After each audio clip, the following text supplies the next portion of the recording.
ഏട്ടാ, ഏട്ടത്തിപ്പോഴും നല്ല കലിപ്പിലാണ്. ഇനി എന്തു ചെയ്യും? മുകളിലെ ബാൽക്കണിയിൽ നിൽക്കുന്നതിനിടെ നീരവ് ഗൗതമിനോടായി ചോദിച്ചു.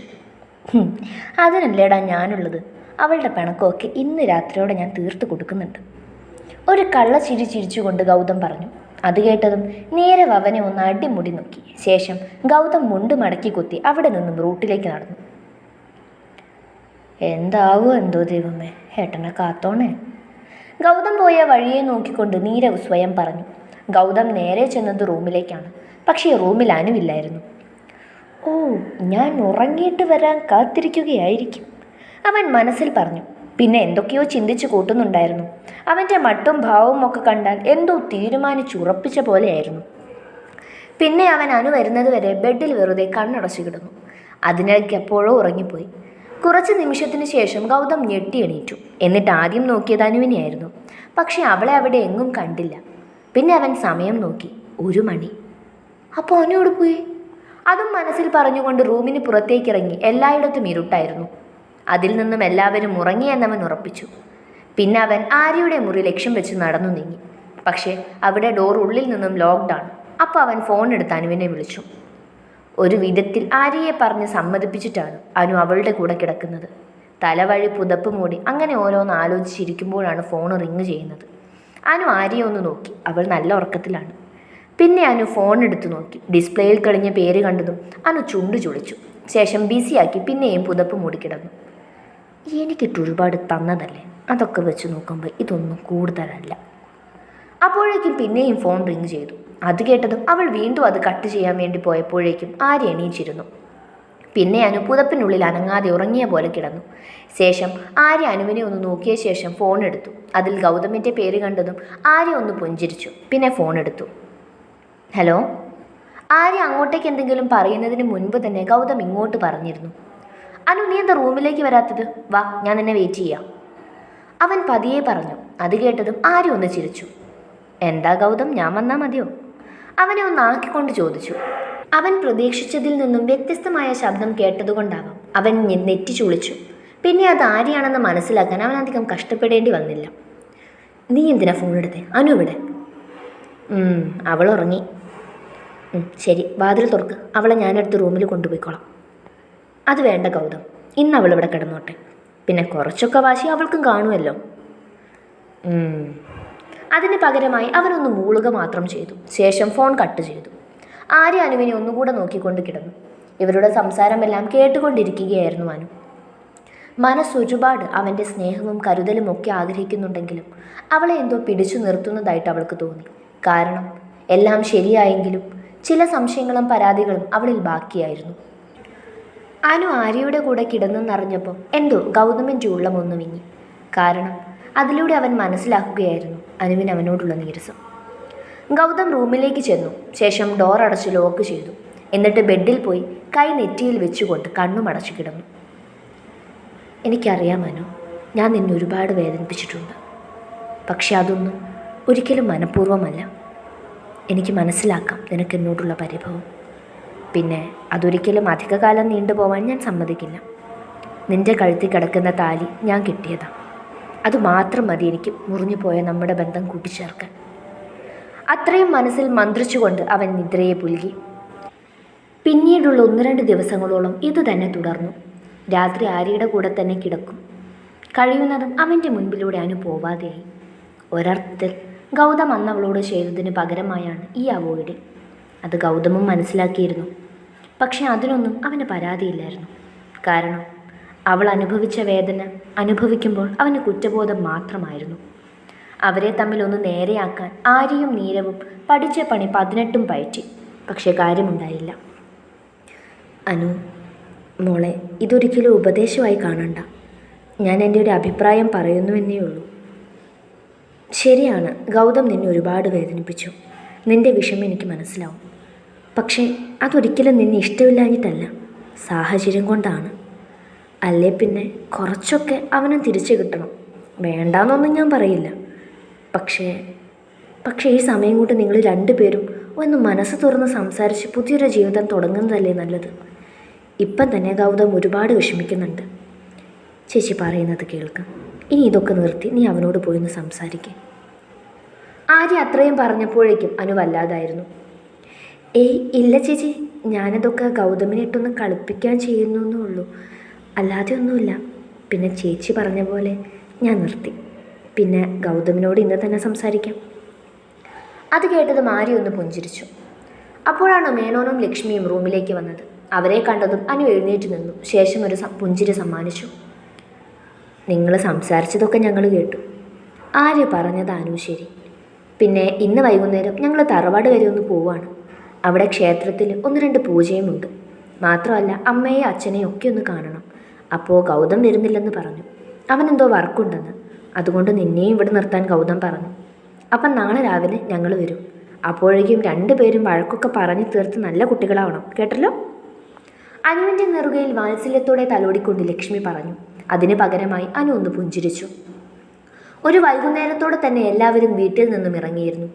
സത്യത്തിൽ ഗൗതം വർക്കെന്നൊക്കെ കള്ളം പറഞ്ഞ് അവിടെ നിൽക്കുന്നത് തന്നെ അനുവിനെ ഒന്ന് തനിച്ച് കിട്ടാനാണ്. അവർ പോയതും അനു ഗൗതമിനെ മൈൻഡ് ചെയ്യാതെ അകത്തേക്ക് കയറിപ്പോയി. അത് കണ്ടതും ഗൗതം ഒന്ന് പുഞ്ചിരിച്ചു. ശേഷം ഗൗതം മുകളിലേക്ക് പോകാൻ നിന്നതുമാണ് ലൈൻ ഫോൺ ബെല്ലടിക്കുന്നത് കേട്ടത്. അപ്പോൾ തന്നെ അവൻ പോയി അതെടുത്തു. ഓഫീസിൽ നിന്നായിരുന്നു. അങ്ങനെ ഗൗതം അവരോട് കുറച്ചു നേരം സംസാരിച്ചു. അനു മുകളിൽ ഗൗതമിൻ്റെ റൂമിൽ ഫോണിൽ എന്തോ നോക്കിയിരിക്കുകയായിരുന്നു. അപ്പോഴാണ് ഫോൺ റിങ് ചെയ്തത്. അവൾ ഫോൺ നോക്കി, പക്ഷെ അവളുടെ അല്ല. പിന്നെ ഡിസ്പ്ലേയിലോട്ട് നോക്കിയപ്പോഴാണ് ടേബിളിലുള്ള ഫോണ് റിങ് ചെയ്യുന്നത് കണ്ടത്. ഇത് ഗൗതമിൻ്റെ ഫോണാണല്ലോ. അതും പറഞ്ഞ് അവൾ ഫോൺ എടുത്തു നോക്കി. പക്ഷെ ആ നിമിഷം ഫോണിൽ കണ്ടത് അവൾക്ക് അവളുടെ കണ്ണുകളെ വിശ്വസിക്കാനായില്ല. നിഖിതയായിരുന്നു വിളിക്കുന്നത്. അതും പേര് സേവ് ചെയ്തത് മൈ ലവ് എന്നായിരുന്നു. കൂടെ അവളുടെ ഫോട്ടോയും. അത് കണ്ടത് മനുവിൻ്റെ കണ്ണൊന്ന് നിറഞ്ഞു. പിന്നെ കോൾ കട്ടായി. പക്ഷേ അപ്പോൾ അവിടെ ഫോണിൻ്റെ ഫ്രണ്ട് വാൾപേപ്പറും അവളുടെ തന്നെ ഫോട്ടോ ആയിരുന്നു. അപ്പോൾ ഗൗതം ഇപ്പോഴും അവളെ സ്നേഹിക്കുന്നുണ്ടോ? പിന്നെന്തിനാ തന്നെ വീണ്ടും ആഗ്രഹിപ്പിക്കുന്നത്? അങ്ങനെ ഒരുപാട് ചോദ്യങ്ങൾ അവളുടെ ഉള്ളിൽ നുരഞ്ഞു പൊന്തി. ഗൗതം വന്നിരുന്നു. അവനെ കണ്ടതും അനു ഫോൺ അവിടെ വെച്ച് അവനെ നോക്കാതെ നടക്കാൻ ഒരുങ്ങിയതും ഗൗതം ഒന്ന് പുഞ്ചിരിച്ചുകൊണ്ട് അവളെ പിടിച്ച് അവനിലേക്ക് അടുപ്പിച്ചു. അപ്പോഴും അവളുടെ മിഴികൾ അവൻ്റെ മിഴികളെ തേടിപ്പോയില്ല. പകരം അവൾ അവനിൽ നിന്നും കുതറി മാറാൻ ശ്രമിച്ചു. പക്ഷേ ഗൗതം അവളിൽ പിടിമുറുക്കിക്കൊണ്ടിരുന്നു. മതിയെടോ, കുറേ ആയില്ലേ, ഇനിയെങ്കിലും ഇതൊക്കെ ഒന്ന് നിർത്ത്. അവനൊരു യാചന രൂപേണ പറഞ്ഞു. പക്ഷെ അതൊന്നും അനുവിൻ്റെ തലയ്ക്കകത്തോട്ട് കയറുന്നുണ്ടായിരുന്നില്ല. അവളുടെ മനസ്സിൽ അവൾ ഇപ്പോൾ കണ്ട ഫോട്ടോയും കോളും മാത്രമായിരുന്നു. അനു മൗനം പാലിച്ചു. ഗൗതം അവളുടെ ശബ്ദത്തിനായി കാതോർത്തു. പിന്നെ പെട്ടെന്നെന്തോ ആലോചിച്ച പോലെ അനു ഗൗതമിനെ തള്ളി മാറ്റിക്കൊണ്ട് താഴേക്ക് പോയി. എൻ്റെ ദേവി, ഈ സാധനത്തിന് ഇത്ര വാശിയും ദേഷ്യമൊക്കെ ഉണ്ടായിരുന്നു. ഇനി ഇതിനെങ്ങനെയൊന്ന് റെഡിയാക്കുന്നേ? അതും മനസ്സിൽ പറഞ്ഞുകൊണ്ട് ഗൗതം അനുവിനെ തിരഞ്ഞുകൊണ്ട് താഴേക്ക് പോയി. ഗൗതം ചെന്നപ്പോൾ അവൾ രാത്രിയിലേക്കുള്ള ഭക്ഷണം ഉണ്ടാക്കുന്ന തിരക്കിലാണ്. ഗൗതം മീശ പിരിച്ചുകൊണ്ട് പിറകിലൂടെ പോയി അവളെ കെട്ടിപ്പിടിച്ചു. ആ സമയം അനു ഒന്ന് ഞെട്ടി. ഗൗതം, എന്നെ വിട്, അവൾ ഗൗരവത്തോടെ പറഞ്ഞു. എന്തോ ആ വാക്കുകൾ ഉറച്ചതായി അവന് തോന്നി. എങ്കിലും ഗൗതം അവളെ ഒന്നുകൂടെ ചേർന്ന് നിന്നുകൊണ്ട് പറഞ്ഞു. Anu please, I am sorry. ഒന്ന് ക്ഷമിച്ചൂടെ? എന്നിട്ട് നമുക്ക് പുതിയൊരു ജീവിതം തുടങ്ങാം. അവൻ ഒരുപാട് പ്രതീക്ഷയോടെ പറഞ്ഞു. പക്ഷെ ആ നിമിഷം കണ്ണുകൾ നിറഞ്ഞൊഴുകി. കാരണം ഇപ്പോഴും നിഖിതയെ മനസ്സിൽ വെച്ചുകൊണ്ട് തന്നെ ഒരു കോമാളിയാക്കുകയാണെന്ന് ഓർത്തപ്പോൾ. ഗൗതം എന്നെ വിടാനാ പറഞ്ഞത്. അവൾ വീണ്ടും അത് തന്നെ പറഞ്ഞു. അനു, ഞാൻ... അവൻ പതിയെ വിളിച്ചു. മാറി നിൽക്ക് ഗൗതം, പ്ലീസ്, ഇനിയൊന്ന് വെറുതെ വിട്ടേക്ക്. അവനെ പിടിച്ച് തള്ളിക്കൊണ്ട് കരഞ്ഞുകൊണ്ട് അവൾ പറഞ്ഞതും അതും കൂടെ ആയപ്പോൾ പിന്നെ ഗൗതമിന് പിടിച്ചു നിൽക്കാനായില്ല. മതി അനു, നീ എന്നോട് ഇങ്ങനെയൊക്കെ പെരുമാറാൻ മാത്രം ഞാൻ എന്ത് തെറ്റാണ് നിന്നോട് ചെയ്തത്? അവൻ നല്ല ദേഷ്യത്തിലായിരുന്നു. അത് കേട്ടപ്പോൾ അനു ഒന്ന് ചിരിച്ചു. എന്ത് തെറ്റാ ചെയ്തതെന്നോ? നിങ്ങൾ എന്നോട് തെറ്റ് മാത്രമേ ചെയ്തിട്ടുള്ളൂ. ആദ്യം എൻ്റെ സമ്മതമില്ലാതെ എന്നെ വിവാഹം കഴിച്ചു. പിന്നെ ആദ്യ കാമുകിയെ തിരിച്ചു കിട്ടിയപ്പോൾ കറുവേപ്പില പോലെ എന്നെ വലിച്ചെറിഞ്ഞു. ഇപ്പോഴേ വീണ്ടും അവളൊരു ഫ്രോഡാണെന്ന് അറിഞ്ഞപ്പോൾ പിന്നെയും തിരികെ എടുത്തു. പക്ഷെ അതിനോടൊന്നും എനിക്ക് പരാതിയില്ലായിരുന്നു ഗൗതം. എൻ്റെ പരാതി നിങ്ങൾ ഇപ്പോൾ ചെയ്യുന്നതിനോടാണ്. അവൾ കരഞ്ഞുകൊണ്ട് പറഞ്ഞു. അവൾ പറഞ്ഞതെല്ലാം കേട്ട് സ്തംഭിച്ച് നിൽക്കുകയാണ് ഗൗതം. ഞാൻ എന്ത് ചെയ്തെന്നാ? അവനൊന്നും മനസ്സിലാവാതെ ചോദിച്ചു. എന്താ ചെയ്തെന്നോ? നിങ്ങൾക്കറിയില്ലേ? എന്നാൽ ഞാൻ പറഞ്ഞു തരാം. ഇപ്പോഴും ആ നിഖിതയെ മനസ്സ് കൊണ്ട് നടന്ന് എന്നെ വീണ്ടും വീണ്ടും ഒരു കോമാളിയാക്കുന്നത്. അത് കേട്ടതും ഗൗതം ഒന്ന് ഞെട്ടി. നെറ്റി ചുളിച്ചു അവൻ. അനു, നീ എന്തൊക്കെയാ പറയുന്നേ? വേണ്ട ഗൗതം, മതിയായി. ഞാൻ കണ്ടു നികിതയുടെ പേര് നിങ്ങളുടെ കോണ്ടാക്റ്റിൽ സേവ് ചെയ്തതും അവളുടെ ഫോട്ടോ വാൾപേപ്പർ വെച്ചതൊക്കെ. ഇതിൽ നിന്നൊക്കെ ഞാൻ എന്താ മനസ്സിലാക്കേണ്ടത്? അത് കേട്ടതും ഗൗതം ഒന്ന് കണ്ണടച്ചു തുറന്നു. ശേഷം അവളുടെ അരികിലേക്ക് പോയി. സമാധാനത്തിൽ അവളെ എന്തോ പറഞ്ഞ് മനസ്സിലാക്കാൻ ശ്രമിച്ചതും അനു കൈവച്ച് അവനെ തടഞ്ഞു. വേണ്ട, ഇനി ഒന്നും പറയണമെന്നില്ല. ശരിയാണ്, ഞാൻ നിങ്ങളെ പ്രാണന് തുല്യം സ്നേഹിച്ചു. ആ ഒരൊറ്റ തെറ്റിനായി ഇത്രയൊക്കെ എനിക്ക് അനുഭവിക്കേണ്ടി വന്നത്. പറ ഗൗതം, എന്തിനു വേണ്ടിയാണ് നിങ്ങൾ ഇങ്ങനെയൊക്കെ ചെയ്തത്? പറ ഗൗതം, എന്താ നിങ്ങൾക്ക് വേണ്ടത്? എൻ്റെ ശരീരമാണോ? അതിനു വേണ്ടിയാണ് ഇതൊക്കെ ചെയ്തത്? പറ. അവൻ്റെ കോളറിൽ പിടിച്ചുകൊണ്ട് കരഞ്ഞുകൊണ്ട് അവൾ ചോദിച്ചു. അനു, ഇന്നഫ്. അവൻ ദേഷ്യമെല്ലാം കടിച്ചു പിടിച്ചുകൊണ്ട് പറഞ്ഞു. പക്ഷെ അതൊന്നും കേൾക്കാതെ അനു വീണ്ടും പറഞ്ഞു തുടങ്ങി. പറ, നിങ്ങൾക്ക് വേണ്ടത് എൻ്റെ ശരീരമായിരുന്നോ? എന്താ നികിതയെ മടുത്തോ? നിർത്തടി. അവൾ അത്രയും പറഞ്ഞപ്പോഴേക്കും ചുവന്ന കണ്ണുകളോടെ ഗൗതം അവളുടെ നേർക്ക് കൈ ഓങ്ങിയിരുന്നു. അനു കണ്ണിറുക്കെ അടച്ചുകൊണ്ട് മുഖം പൊത്തി നിന്നു. പക്ഷേ എന്തോ അവളെ തല്ലാൻ അവൻ്റെ മനസ്സ് അനുവദിച്ചില്ല. അവൻ ദേഷ്യം മൂലം മുഷ്ടി ചുരുട്ടി ഭിത്തിയിൽ ആഞ്ഞിടിച്ചുകൊണ്ടിരുന്നു. അവൻ എല്ലാ ദേഷ്യവും അതിൽ തീർത്തു. അവൻ്റെ കൈ മുറിഞ്ഞ് രക്തം വരുന്നുണ്ടായിരുന്നു. അത് അനുവിനെ വേദനിപ്പിച്ചു. ശേഷം ഗൗതം അനുവിന് നേരെ തിരിഞ്ഞു. അതെ, ഞാൻ ചെയ്തത് തെറ്റാണ്. നിന്റെ പൂർണ്ണ സമ്മതത്തോടെ അല്ലാതെ നിന്നെ വിവാഹം കഴിച്ചത് ഞാൻ ചെയ്ത തെറ്റാണ്, സമ്മതിക്കുന്നു. പക്ഷെ അത് കഴിഞ്ഞ് ഒരിക്കലെങ്കിലും ഞാൻ നിന്നോട് മോശമായ അനാവശ്യമായ പെരുമാറിയിട്ടുണ്ടോ? പിന്നെ എനിക്ക് വേണ്ടത് നിന്റെ ശരീരമാണെങ്കിൽ അതെന്നെ എനിക്ക് സ്വന്തമാക്കായിരുന്നു. പിന്നെ നിഖിത തിരിച്ചു വന്നു. എന്നെയും കൂടി സംസാരിക്കാമെന്ന് പറഞ്ഞ് പോയപ്പോൾ അവൾ എന്നോട് നിന്നെ ഉപേക്ഷിച്ച് അവളെ സ്വീകരിക്കണമെന്ന് പറഞ്ഞു. പക്ഷെ ഞാൻ പറഞ്ഞത് പറ്റില്ലെന്നാ. കാരണം അവൾ എന്നെ ഭാര്യയാണെന്നും എപ്പോഴോ ഞാനും അവളെ സ്നേഹിച്ചു തുടങ്ങിയിരുന്നുവെന്നും അവൾ എനിക്ക് ഉപേക്ഷിക്കാൻ പറ്റില്ലെന്നുമാണ്. പിന്നെ നിഖിത ഗർഭിണിയാണെന്നും അതിൻ്റെ ഉത്തരവാദി ഞാനാണെന്നും പറഞ്ഞു. പക്ഷെ അപ്പോഴൊന്നും ഞാൻ വിശ്വസിച്ചില്ല. പിന്നീട് ഒരുപാട് വ്യാജ തെളിവുകൾ കാണിക്കെ എനിക്ക് മുട്ടുമടക്കേണ്ടി വന്നു. അതുകൊണ്ടാണ് ഞാൻ നിന്നെ അകറ്റിയത്. പക്ഷെ അതൊരിക്കലും ഇഷ്ടക്കുറവ് കൊണ്ടല്ല.